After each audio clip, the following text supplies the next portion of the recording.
Hello दोस्तों, आज के इस वीडियो में मगध साम्राज्य के अंतर्गत मौर्य वंश के बारे में पढ़ेंगे। और आज का यह वीडियो मौर्य वंश के ऊपर हम लोगों का इंट्रोडक्शन पार्ट होने वाला है। और इस पार्ट में हम लोग मौर्य वंश के शासन क्रम और मौर्य वंश की जानकारी के स्रोत के बारे में पढ़ेंगे। देखिए, मौर्य वंश का संस्थापक था चंद्रगुप्त मौर्य और इसमें कुल 10 शासक हुए हैं। सबसे पहले हम लोग मौर्य वंश के जानकारी के स्रोत देखते हैं कि मौर्य वंश की जानकारी हमें कहाँ से पता चलता है। देखिए, रुद्रदामन और जूनागढ़ अभिलेख से चंद्रगुप्त मौर्य के नाम का सर्वप्रथम वर्णन मिलता है।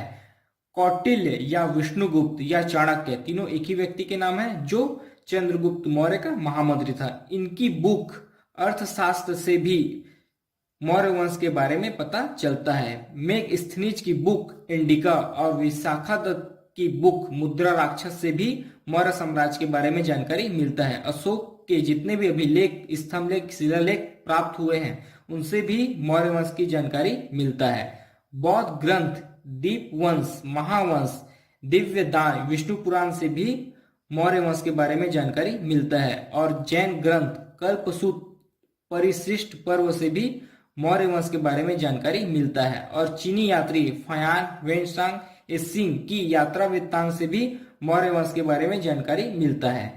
फिर देखते हैं मौर्य वंश का शासन क्रम। देखिए, सबसे पहले मौर्य वंश में शासन किया चंद्रगुप्त मौर्य जो कि मौर्य वंश के संस्थापक हैं। उसके बाद बिंदुसार, अशोक, कुणाल, दशरथ, संप्रति, सलीसुख, देववर्मन, शतधनुष और वृद्धत। देखिए, चंद्रगुप्त मौर्य का शासन था 322 बीसी से 298 बीसी तक। लगभग 25 वर्ष इन्होंने मगध साम्राज्य में शासन किया।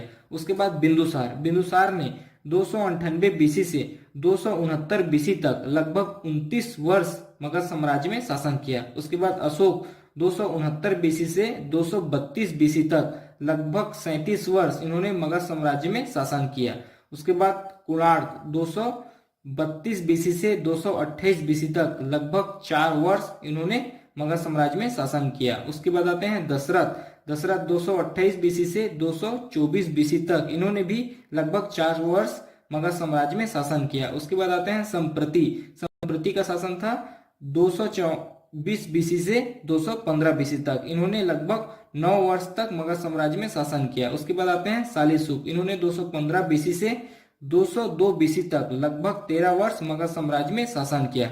उसके बाद आते हैं देववर्मन, इन्होंने 202 बीसी से 195 बीसी तक लगभग 7 वर्ष मगध साम्राज्य में शासन किया। उसके बाद आते हैं शतधनुष, इन्होंने 195 बीसी से 187 बीसी तक लगभग 8 वर्ष मगध साम्राज्य में इन्होंने शासन किया। उसके बाद लास्ट है वृद्धत, इन्होंने 187 बीसी से 185 बीसी तक लगभग 2 वर्ष मगध साम्राज्य में शासन किया। तो यह था हम लोगों का मगध साम्राज्य का शासन क्रम, जितने भी मगध साम्राज्य में शासक हुए हैं। इसके बाद वाले वीडियो में हम लोग एक एक करके सभी राजाओं के बारे में पढ़ेंगे।